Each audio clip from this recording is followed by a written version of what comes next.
Good morning dear students. पिछले video में हमने द स्पेक्टेटर क्लब स्टार्ट किया था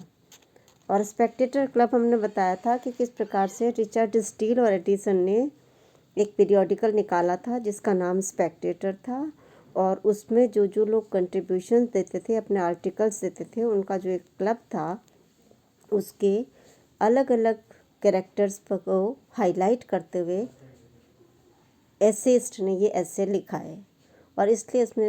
पूरे एसे में अलग अलग कैरेक्टर्स बताए। फर्स्ट कैरेक्टर उसने जो लिया था वो लिया था सर रॉजर डे कवर्ले का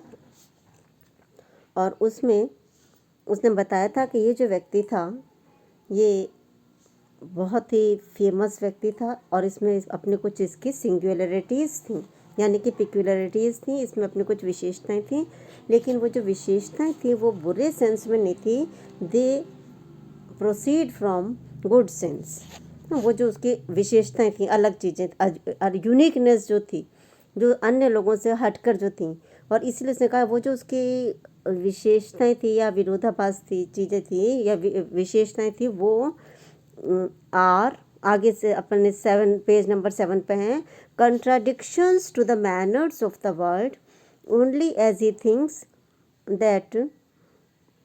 ही thinks the world is in the wrong. जो भी उसकी विशेषताएं थी वो कह रहा है कंट्राडिक्शंस यानी कि विरोधाभासी थी to the manners of the world, कि संसार में जो तौर तरीके प्रचलित हैं उनसे विपरीत थी। क्यों विपरीत थी? क्योंकि as he thinks he the world is in the wrong, उसे लगता था कि सारा संसार गलत है और इसलिए वो सारे संसार से विपरीत था या अलग दिशा में चलता था। लेकिन however this humor creates him no enemies, for he does nothing with sourness or obstinacy, and his being unconfined to modes and forms makes him but the readier and more capable to please and oblige all who know him। लेकिन ये जो उसका humour था, humour यानी कि ये जो उसकी मूड था, क्वालिटी थी, ये क्रिएट्स हिम, इसने उत्पन्न किए थे उसके लिए नो एनिमीज, लेकिन उसकी इस क्वालिटी के कारण उसके कोई शत्रु नहीं हुए थे। क्यों? फॉर मतलब बिकॉज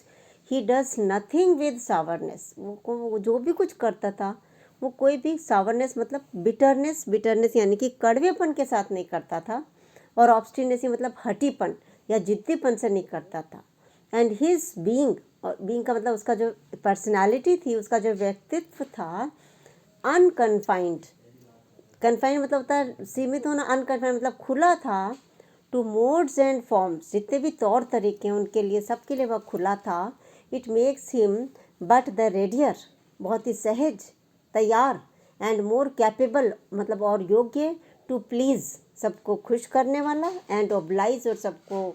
के ऊपर एहसान दिखाने वाला, ऑल हु नो हिम, जो जो भी उसको जानते थे वे सब उसके प्रति